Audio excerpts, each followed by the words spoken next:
bir hadisinde Пайғамбарымыз Тирмизиде, имам Ахмадта келтірілген хадистерде, Ат-Табарида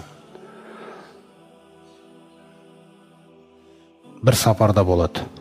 Сосын сол сапарда болған кезде сулары болмай қалады. Пайғамбарымыз салсам адамдар қиналғаннан кейін судан жаңа ғана жақында босаған бір торсық бар ма дейді. Сон бір торсықты алып келеді оған. Жаңа торсықты қолына бет пайғамбарымыз ұстайды да, анадан су төгіледі. Сахабалардың бәрі келіп, бірінен соң бірі жаңаға ішіп, дәреттерін алып атады. Күлісі ішіп болғаннан кейін андай сөзді айтады. Я айюханнас, ей адамдар. Айюл холқи ағжабу иманан. Жаратылыстардың иманы тұрғысынан ең ғажабы кім білесіңдер ме дейді. Сонда сахабалар айтады: Әл-мәләикату я Расулаллах. Періштелер ғой Аллахтың елшісі дейді. Ва ма лахум ла юъминуна ва хум инда раббихим. Олардың иманы неліктен ғажап болады? Олар Раббысының құзырында емес па дейді. Фән-набиюна я Расулаллах. Онда пайғамбарлар ғой дейді. Ва ма лахум ла юъминуна вал вахью янзилу алейхим минас-сама. Олар иман келтірмейтіндей не болды? Вахи түсіп жатыр емес па дейді оларға. Фанахну я Расулаллах. Аллахтың сонда біз ғой дейді сахабалар. Ва ма лакум ла ту'мину ва Расулуллахи байна азхурикум ва тарауна ма тарауна. Сендер иман келтірмейтін не болды? Мен араларында жүр емеспін ба дейді. Және де көрген нәрсені көрдіңдер дейді жаңа торсықтағы. Валакин қаумун яътуна мин баъдикум. Сендерден кейін келетін қауым болады.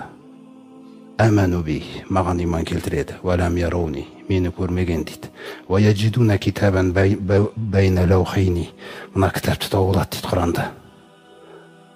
О кезде әлі бұл кітапқа түспеген ғой. Екі мұқабаның арасындағы кітапты тауып алады дейді. Құранда айтып отыр.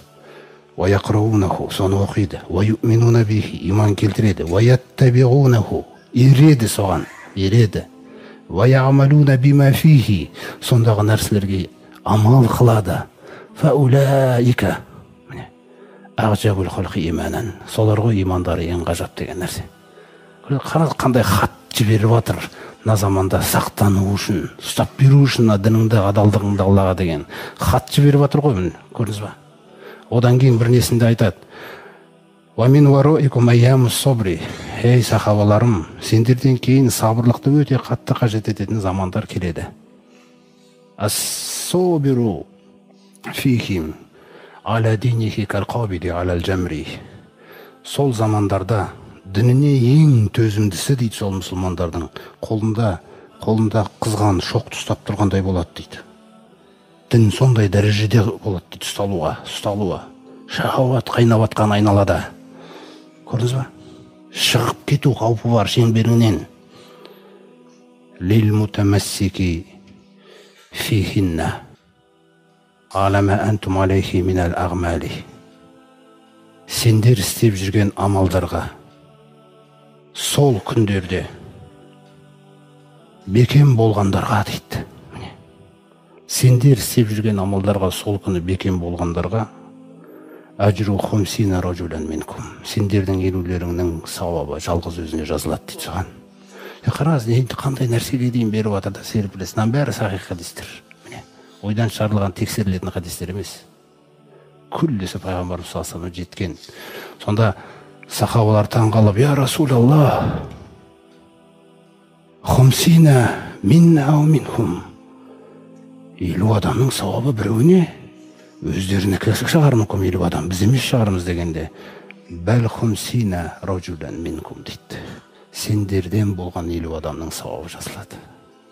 Көрба, сондықтан біздің бүгінгі мынау өзіңнің осы өзіңе берілген нәрселерді ұстап, шахаваттардан, арам нәрселерден сақтану, ер бол, әйел бол. Көрсі, исламның мінез құлқын сақтай алуың, исламның өзіңе берілген тапсырмаларыңды, істеп жүрген амалдарыңды сақтай алуың, құндылықтардың барлығы. Қара, 50 сахабаның сауабы. Ол тек қана жаймен мұсылманмын деп жүрген адамға айтып тұрған жоқ. Кім берік ұстанса, бір Құранға иман келтірсе, Құрандағы амалдарын жасаса, оған ерсе деген шарттарын қойып отыр да.